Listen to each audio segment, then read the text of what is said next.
ಸಿಂಹರಾಶಿ, ಅತಿ ಮುಖ್ಯವಾದಂತಹ ಕೆಲಸ ನಿಮ್ಮ ಬೇಜವಾಬ್ದಾರಿತನದಿಂದ ಕೆಟ್ಟು ಹೋಗುತ್ತೆ. ಯಾವಾಗ ಜವಾಬ್ದಾರಿ ಇಲ್ಲದೆ ವರ್ತಿಸ್ತೀರೋ ಆಗ ನಿಮಗೆ ಹಿನ್ನಡೆ, ನಷ್ಟ, ಕಷ್ಟ ಎಲ್ಲವೂ ಕೂಡ ಸಾಲು ಸಾಲಾಗಿ ಒದಗಿ ಬರುವಂಥದ್ದಾಗುತ್ತೆ. ಹಣದ ನಷ್ಟವೂ ಕೂಡ ಆಗುವಂತಹ ಸೂಚನೆ ಇದೆ, ಎಚ್ಚರಿಕೆ ಇರಲಿ. ಅತಿಯಾದಂತಹ ಆತ್ಮವಿಶ್ವಾಸ ಒಳ್ಳೆಯದಲ್ಲ. ನಾನು ಇದನ್ನು ಸಾಧನೆ ಮಾಡೇ ಬಿಡ್ತೀನಿ ಅಂತಕ್ಕಂಥದ್ದು ಮಾಡಿ ಸಂತೋಷ, ಆದರೆ ಆಗೋದಕ್ಕೂ ಪೂರ್ವವಾಗಿ ನಾನೇ ಗೆದ್ದೆ ಅಂತ ಹೇಳಿ ಬೀಗುವಂಥದ್ದು ಇದೆಯಲ್ಲ, ಅದು ತೊಂದರೆಗೆ ಕಾರಣವಾಗುತ್ತೆ. ಮಾತೆಯರು ತಮ್ಮ ಆಸೆ ಆಕಾಂಕ್ಷೆಗಳನ್ನು ವ್ಯಕ್ತಪಡಿಸದೇ ಇದ್ದರೆ ಬಹಳ ಒಳ್ಳೆಯದು. ಯಾಕೆ ಅಂತಂದರೆ ಇವತ್ತು ನಿಮ್ಮ ಆಸೆ ಆಕಾಂಕ್ಷೆಗಳು ಈಡೇರುತ್ತೆ ಅಂತ ಹೇಳೋದು ಕಷ್ಟ ಸಾಧ್ಯ ಇದೆ. ಹಿಂದೆ ಖರೀದಿ ಮಾಡಿದಂತಹ ವಸ್ತುವಿನಿಂದ ಇವತ್ತು ನಿಷ್ಠುರಕ್ಕೊಳಗಾಗ್ತೀರಿ. ಎಷ್ಟೋ ದಿವಸ ಮನೆಯಲ್ಲಿ ಏನಂತಾರೋ ಅಂತ ಹೇಳಿ ಆ ವಸ್ತುವನ್ನು ಮುಚ್ಚಿಟ್ಟಿರಬಹುದು, ಅಥವಾ ಬೇರೆ ಬೇರೆ ಕಾರಣಗಳನ್ನು ಹೇಳಿರಬಹುದು. ಆದರೆ ಆ ವಸ್ತುವಿನ ವಿಚಾರಕ್ಕೆ ಇವತ್ತು ನಿಷ್ಠುರವಾಗ್ತಕ್ಕಂತಹ ಸಾಧ್ಯತೆ ಹೆಚ್ಚಾಗಿದೆ. ಶಿವಲಿಂಗಕ್ಕೆ ತುಂಬೆ ಹೂವನ್ನು ಅರ್ಪಣೆ ಮಾಡಿ ಶಿವನನ್ನು ವಿಶೇಷವಾಗಿ ಪ್ರಾರ್ಥನೆ ಮಾಡಿ ಶುಭವಾಗಿ. ಕನ್ಯಾ ರಾಶಿ, ಯಾವುದೋ ವ್ಯವಹಾರದ ದೃಷ್ಟಿಯಿಂದ ಅಥವಾ ಮನೆಯ ಯೋಗಕ್ಷೇಮದ ದೃಷ್ಟಿಯಿಂದ ಹಿರಿಯರು ತೆಗೆದುಕೊಂಡಂತಹ ನಿರ್ಧಾರ ಏನಿದೆ ಅದು ಇಡೀ ಮನೆಯ ವಾತಾವರಣವನ್ನು ಕಲುಷಿತ ಮಾಡಿಬಿಡುತ್ತೆ. ದೊಡ್ಡವರ ಮಾತಿಗೆ ತಿರುಗಿ ಹೇಳದೇ ಇರತಕ್ಕಂಥದ್ದು, ಆ ಮಾತನ್ನು ಒಪ್ಪಿಯೂ ಒಪ್ಪದೆಯೂ ಇದ್ದರೂ ಕೂಡ ಆ ಮಾತು ಇಡೀ ಮನೆಗೆ ಮಾರಕವಾಗ್ತಕ್ಕಂಥದ್ದಾಗುತ್ತೆ.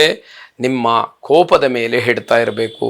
ಕೋಪ ಅನರ್ಥಕ್ಕೆ ಸಾಧನ. ಯಾವ ಕ್ಷಣದಲ್ಲಿ ಏನು ಬೇಕಾದರೂ ಕೂಡ ಕೋಪವಿರುವಾಗ ಮಾಡಬಹುದು ಅನ್ನುವಂಥದ್ದು. ನಿಮ್ಮ ತಾಳ್ಮೆ ಇದೆಯಲ್ಲ, ಅದು ಬಹಳ ಮುಖ್ಯವಾಗಿ ಕೆಲಸ ಮಾಡಬೇಕು.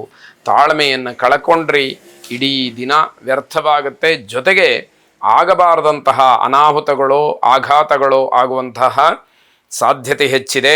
ಯಾವುದೇ ಪರಿಸ್ಥಿತಿಯನ್ನು ವಿಕೋಪಕ್ಕೆ ಹೋಗೋದಕ್ಕೆ ಬಿಡಬೇಡಿ.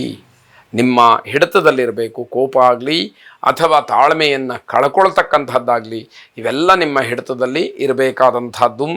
ಮನೆಯವರು ತೆಗೆದುಕೊಂಡಂತಹ ನಿರ್ಧಾರದ ಬಗ್ಗೆ ಹೆಚ್ಚು ಗಮನವನ್ನು ಕೊಡಿ. ಯಾವ ರೀತಿಯ ನಿರ್ಧಾರವನ್ನು ಮಾಡಿದ್ದಾರೆ, ಇದರ ಆಗುಹೋಗುಗಳೇನು, ಸಾಧಕ ಬಾಧಕಗಳೇನು, ಇದರಿಂದ ಏನು ಅಚಾತುರ್ಯಗಳು ನಡೀಬಹುದು, ಇವೆಲ್ಲವೂ ಕೂಡ ನಿಮ್ಮ ಗಮನದಲ್ಲಿರಬೇಕಾದಂಥದ್ದು.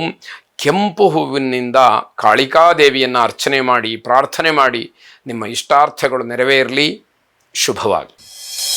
ತುಲಾರಾಶಿ, ಮಕ್ಕಳು ನಿಮ್ಮ ಬಗ್ಗೆ, ನಿಮ್ಮ ವಿಚಾರದ ಬಗ್ಗೆ, ನಿಮ್ಮ ನಡವಳಿಕೆಯ ಬಗ್ಗೆ ಬಹಳ ಬೇಸತ್ತು ದೂರವಾಗಬಹುದು. ಎಚ್ಚರಿಕೆ ಇರಲಿ. ಮಕ್ಕಳನ್ನು ಸಮಾಧಾನದಿಂದ ಅಥವಾ ಮಕ್ಕಳಿಗೆ ಒಳ್ಳೆಯ ಬೋಧನೆಯನ್ನು ಮಾಡೋದರಿಂದ, ಉತ್ತಮವಾದಂತಹ ನಡವಳಿಕೆಯಿಂದ, ಪ್ರೀತಿಯಿಂದ ಅವರ ಮನಸ್ಸನ್ನು ಗೆಲ್ಲಬೇಕೇ ಹೊರತು ಎಲ್ಲವೂ ಕೂಡ ಕೋಪದಿಂದ ಆಗತ್ತೆ ಅನ್ನುವಂಥದ್ದು ತಪ್ಪಾಗತ್ತೆ. ಈ ದಿವಸ ಅಗತ್ಯವಾಗಿ ವಿಶ್ರಾಂತಿಯನ್ನು ಮಾಡಿ, ದೇಹಕ್ಕೆ ಮನಸ್ಸಿಗೆ ವಿಶ್ರಾಂತಿಯ ಅವಶ್ಯಕತೆ ಇದೆ ಅಂತಕ್ಕಂಥದ್ದು ಗೊತ್ತಾಗ್ತಾ ಇದೆ. ಆರೋಗ್ಯದ ಸಮಸ್ಯೆ ಕಾಡುವಂತಹ ಸೂಚನೆ ಇರುವುದರಿಂದ ಆದಷ್ಟು ನೀವು ವಿರಾಮವನ್ನು ಮಾಡಿದರೆ ಅಥವಾ ಸ್ವಲ್ಪ ವಿಶ್ರಾಂತಿಯನ್ನು ಮಾಡಿದರೆ ದೇಹಕ್ಕೆ ಸ್ವಲ್ಪ ಬಲ ಬರಬಹುದು ಅಂತ ಹೇಳಬಹುದು.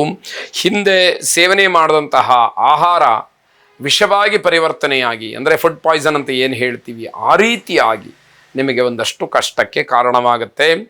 ಮನೆಯ ಮದ್ದನ್ನು ಉಪಯೋಗ ಮಾಡಿಕೊಂಡ್ರೆ ಗುಣಮುಖರಾಗ್ತಕ್ಕಂತಹ ಸಾಧ್ಯತೆ ಇದೆ.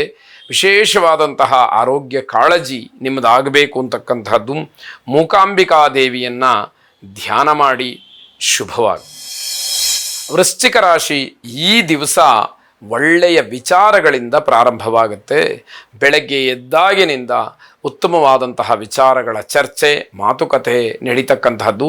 ಮನಸ್ಸಿಗೆ ಏನೋ ಒಂದು ರೀತಿಯ ಸಮಾಧಾನ, ಆತಂಕವನ್ನು ದೂರ ಮಾಡಿಕೊಳ್ತಕ್ಕಂತಹ ಒಂದು ಸಾಧನ ಸಿಕ್ತು ಅನ್ನುವಂತಹ ಅನುಭವ ನಿಮಗೆ ಆಗುವಂಥದ್ದು. ನಿಮ್ಮ ಕೆಲಸ ಕಾರ್ಯಗಳ ಗುಣಮಟ್ಟ ಹೆಚ್ಚಾಗ್ತಕ್ಕಂಥದ್ದಿದೆ. ಯಾವಾಗ ನೀವು ಬಹಳ ಚಿಂತಿತರಾಗಿ ಒಂದೇ ಒಂದು ವಿಚಾರವನ್ನು ಕೂಡ ಆಚೆ ಈಚೆ ಹೋಗದೇ ಇರುವ ಹಾಗೆ ಬಹಳ ಅಚ್ಚುಕಟ್ಟಾಗಿ ಕೆಲಸವನ್ನು ನಿರ್ವಹಿಸುವಾಗ ಅದರ ಕೀರ್ತಿ ಲಾಭ ನಿಮ್ಮದಾಗ್ತಕ್ಕಂಥದ್ದು. ವಿದ್ಯಾರ್ಥಿಗಳು ಶಿಕ್ಷಣದಲ್ಲಿ ಒಂದಷ್ಟು ಪ್ರಗತಿಯನ್ನು ಕಾಣಲಿಕ್ಕೆ ಅವಕಾಶಗಳಾಗತ್ತೆ. ಹಿರಿಯರ ಆಶೀರ್ವಾದ ಮತ್ತು ಮಾರ್ಗದರ್ಶನವನ್ನು ವಿಶೇಷವಾಗಿ ಪಡ್ಕೊಳ್ಬೇಕಾದಂಥದ್ದು ಅತಿ ಮುಖ್ಯವಾದಂಥದ್ದು. ಕಾಳಿಕಾದೇವಿಯನ್ನು ಪ್ರಾರ್ಥನೆ ಮಾಡಿ ಶುಭವಾಗಿ.